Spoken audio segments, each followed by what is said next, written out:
Chapter 13 is focusing on fiscal policy and the federal budget. The federal budget, of course, is going to be a plan laid out by Congress and agreed upon by the President that plans out the government's level of government spending as well as the collection of tax revenues to pay for the government spending. And fiscal policy then is the deliberate use of government spending and taxation to try to manipulate the economy or push the economy in certain directions if there are macroeconomic problems such as either recession, high unemployment, or possibly if we have the problem of unintended inflation. But the two are interrelated because as fiscal policy is conducted,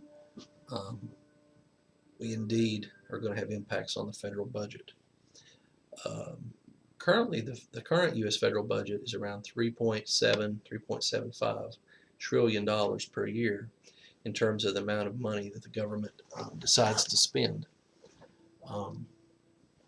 Although we don't collect the tax revenues to cover our spending, the gap is referred to as the budget deficit.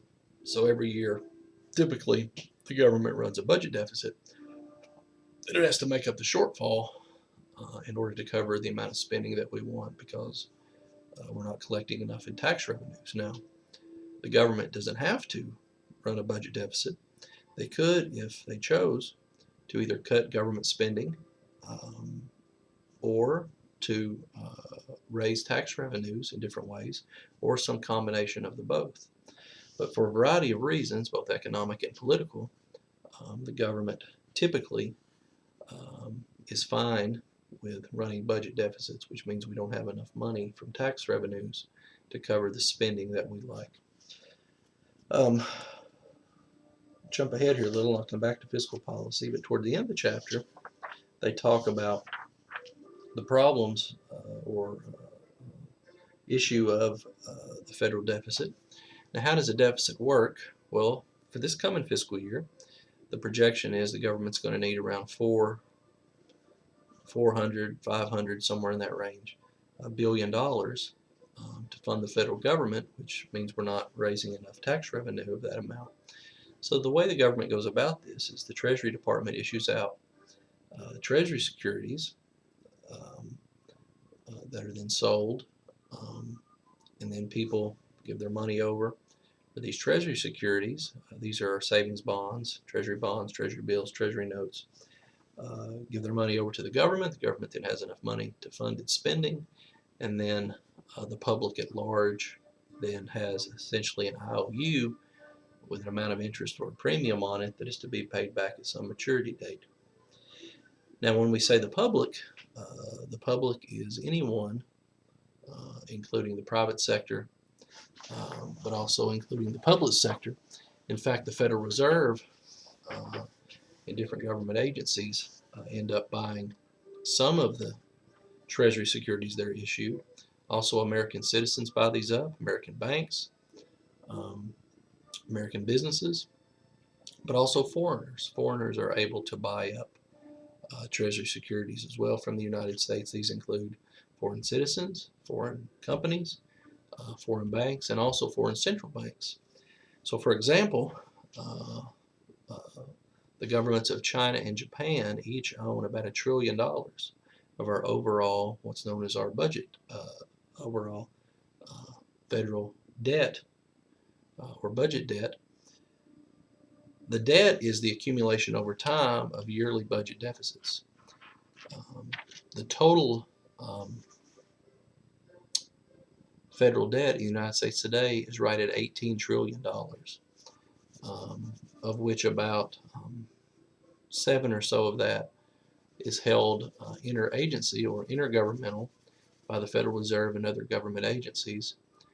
The rest, say about 10, 11 trillion dollars, about half of that is held by American interest and about half is held by foreign interest. So this is the way deficits and debt is created, and then as it's over time, then people turn in their bonds when it's paid back.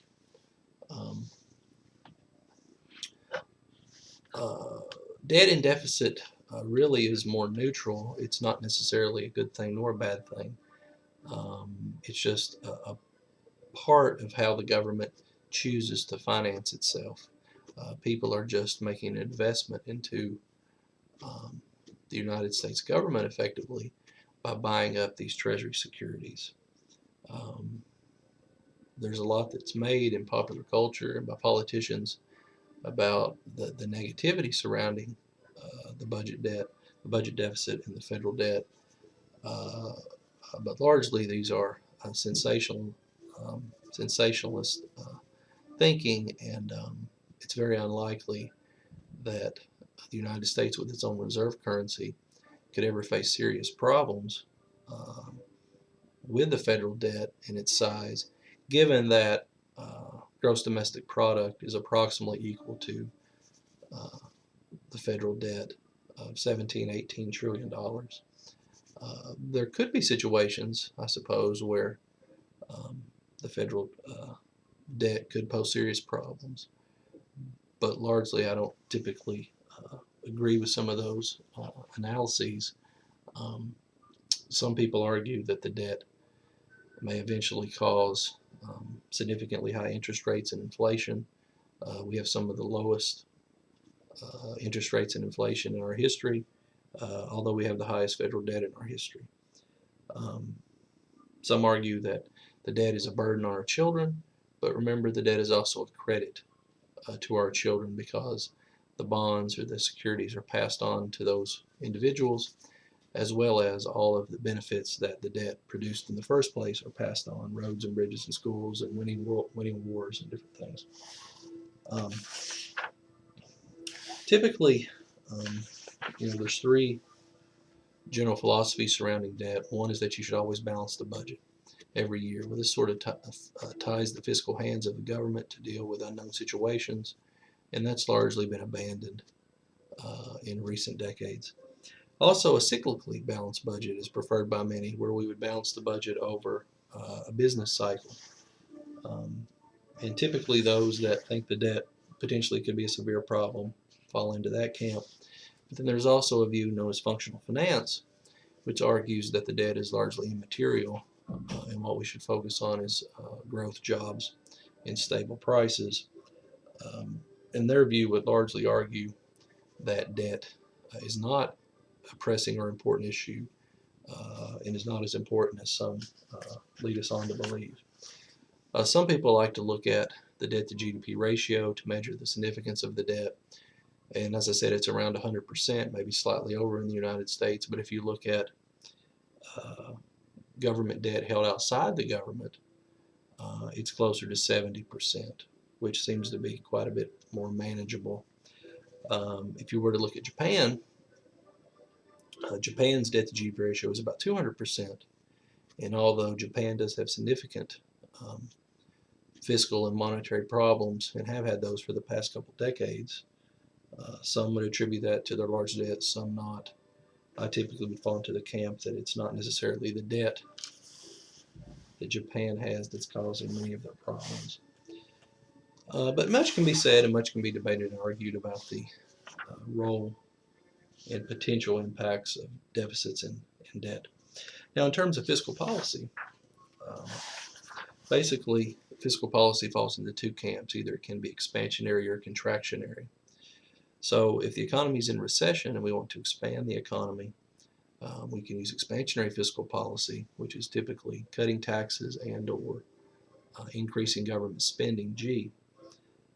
If we have the problem of high inflation in the economy, or if the economy is overheating, then typically contractionary fiscal policy can deal with that on multiple levels. And that would include raising taxes and or cutting government spending. But remember, these policy measures, when we change taxes or spending, the Keynesian model argues that we do have a multiplier effect. So the effect upon the overall economy is multiple times larger than the initial changes that occur in either taxes or government spending. Um, in the appendix of Chapter 13, they do again present you with a brief, short analysis looking at how the multiplier is calculated um, and how we can use that then to determine relative sizes of government spending or tax changes that need to be made to bring the economy more in line with the full employment level. Again, I think Chapter 13 of Fiscal Policy and the Budget is a really important chapter. And for any student of economics, macroeconomics especially, need to have some firm understanding of the role of fiscal policy and the role of budgets in the economy.